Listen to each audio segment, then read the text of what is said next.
Sir अभी ये जो कह रहे हैं, आप कह रहे हैं मुजरमाना गफलत ही इन्होंने रवैया इस तरह रखा, और अब ये कह रहे हैं कि बाजवा ने प्लेट में रख के कश्मीर उनको दे दिया। इससे बड़ा झूठ कोई नहीं। शर्म आनी चाहिए इन लोगों को, इंतहाई बेशर्मी से ये बातें करते हैं। 5 साल नवाज शरीफ का दौर, कश्मीर का नाम लेना जुर्म था। उफा में ये गए, जॉइंट कम्युनिकेशन हुआ, उसमें कश्मीर का नाम नहीं था। इंडिया ये जाता है, नवाज शरीफ हुर्रियत कॉन्फ्रेंस के लोगों से नहीं मिलता। इन्होंने जो कुछ पकड़ा है या इस गवर्नमेंट को जो कुछ हाथ आया है, वो लुटा फुटा नैरेटिव है जो ये दे के गए। इन्होंने, अगर मैं कंपेयर करूं नवाज शरीफ की कश्मीर परफॉर्मेंस पे, तो ये कुछ नहीं तो उनसे 1000 दर्जा बेहतर काम किया है इन्होंने। लेकिन अगर मैं इनकी इस एफर्ट को कंपेयर करूं इंडियन एफर्ट से, कि उस नैरेटिव को जो वो लेके चल रहे हैं और उसको काउंटर करना है हमने, या कश्मीरियों के राइट्स को प्रोजेक्ट करना है, तो फिर इन्होंने नाकाफ़ी काम किया है। फिर वो उतना काम नहीं किया हमारी हुकूमत ने जो इनको करना चाहिए। बाकी ये कि कश्मीर प्लेट में दे दिया, इनसे कोई पूछे भाई कश्मीर प्लेट में कैसे दे दिया। अगर ट्रंप आज भी कह रहा है कि जी हम सालिसी कराने को तैयार हैं, तो इसका मतलब है कि अमेरिका समझता है कि ये मुतनाज़ा है, एक तनाज़ा मौजूद है। अगर चाइना कहता है कि जी बातचीत करें, तो चाइना समझता है कि तनाज़ा है। और अगर ये हमारे लोग अकल रखते हों, तो इनको समझना चाहिए कि जो इंडिया चाइना के पास 1000 स्क्वायर किलोमीटर का इलाका खो बैठा है, वो इसी का नतीजा है। चाइना ने उनको ऐसे नहीं कि भाई 50 साल से चाइना खामोश था तो अब अचानक वो उठ पड़ा, जबकि वो देख भी रहे थे कि जी अमेरिका इनके साथ हो रहा है। वो उठे इसी वजह से हैं कि उन्होंने मोदी को एक सबक देना था कि देखो, मुतनाज़ा इलाके जो हैं वो मुतनाज़ा हैं, उस पर यूनिलेटरल एक्शंस कोई मानी नहीं रखते। तुमने अगर उसको यूनियन टेरिटरी बना दिया तो हेल विद यू, ये तनाज़ा है, हम ये देख तुमसे ले रहे हैं ज़मीन। उन्होंने एक ऐसा स्ट्रॉन्ग मैसेज दे दिया है कि मोदी को आज अंदर से तनकीद है कि तेरी वजह से तूने ये ना 370 को ना छेड़ते तुम, तो ये हमें मसला ना पड़ता। आज वहाँ पे बहुत सारा प्रेशर है कि 370 को दोबारा लाया जाए वापस, और मेरा अपना ख्याल है कि वो 370 को वापस ले आएंगे, यानी स्टेट असम्बली वगैरह बहाल करेंगे।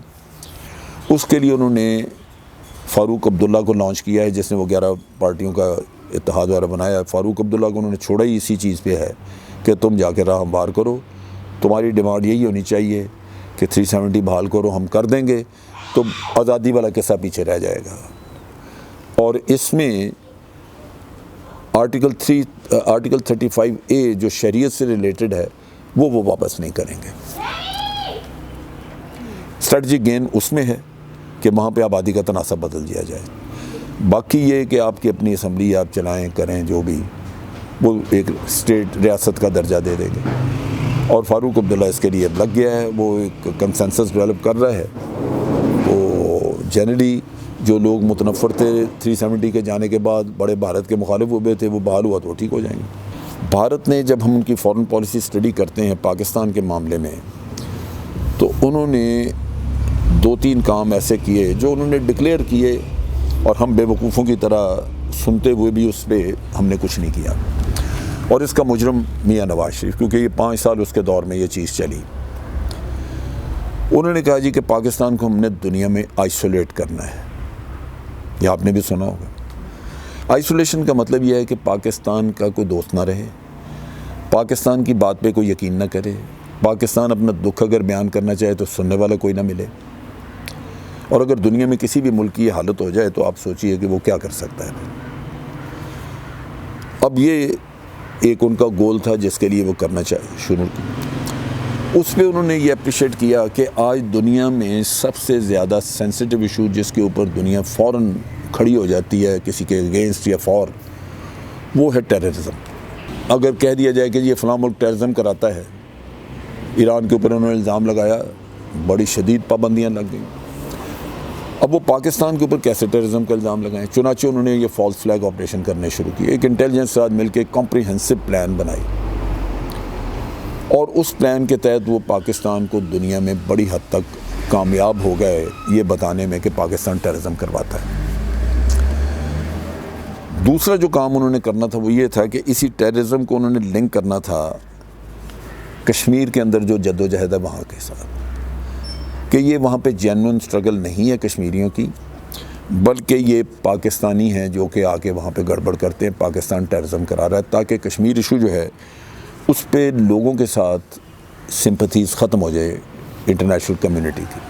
तो उन्होंने ये सक्सेसफुली ये भी चीज़ की। 5 साल एक मुजरमाना गफलत की मियाँ नवाज शरीफ की हुकूमत ने, ना फॉरेन मिनिस्टर था, ना कश्मीर के बारे में रोना रोया दुनिया को कि ये, और ना ही दुनिया में भारत के नैरेटिव को काउंटर किया कि जनाब हम टेररिज्म नहीं कराते, बल्कि मियाँ साहब ने तो पठानकोट के वाक़े के बाद यहाँ पे अपने ही लोगों के ख़िलाफ़ FIR दर्ज करा दी गुजरांवाला में, और कहा जी मोदी को टेलीफोन करके कहा कि मैं तहकीक करूँगा और हम पकड़ेंगे जिन्होंने ये किया है वो किया। इसका मतलब मियाँ साहब तो अपने आप को मुजरम अपने मुल्क को बना के बैठे हुए थे। बाद में उन्होंने बॉम्बे के वाक़े के बारे में इंटरव्यू दिया, उसमें भी आपने हमारा फ़ॉरेन ऑफिस सर पकड़ के बैठा हुआ है। वो कहते हैं जी हम अपने मुल्क का दिफा क्या करें, हमारे तो अपने लीडर अपने आप को मुजरम खुद बना के पेश कर रहे हैं। तो इन हालात में हुआ ये कि पाकिस्तान नैरेटिव्स की बैटल मुकम्मल तौर पे हार गया। आज इस हुकूमत के से मुझे तवक्को थी कि ये नैरेटिव की बैटल दोबारा लॉन्च करेंगे। इनको इनके अंदर वो विल पावर थी, ये इंडिया के ख़िलाफ़ बात करते हुए डरते नहीं थे। इन्होंने कहा भी, प्राइम मिनिस्टर ने वाज़े कहा, जब कराची स्टॉक एक्सचेंज पे हमला हुआ तो प्राइम मिनिस्टर कहा जी भारत ने कराया। अब भी कहते हैं कि जी अफ़गानिस्तान से भारत करता है, कराएगा हमारे ख़िलाफ़ ये जो कुछ हो रहा है। प्राइम मिनिस्टर ने ये भी कहा कि जी ये जो कुछ भारत में होता है वो फॉल्स फ्लैग ऑपरेशन है, कई दफ़ा कहा कि ये बहाना ढूंढते हैं अभी कोई कराएंगे फॉल्स फ्लैग। लेकिन इतना कह के उसके बाद अगले हफ्ते के लिए सो जाना या 1 साल के लिए दोबारा मुंह बंद रख लेना, ये बात बनती नहीं। लोगों के माइंड्स के ऊपर जो तहरीर जा चुकी है वो भारत की है, जो पिछले 8-9 साल से 10 साल से उसने चलाई है।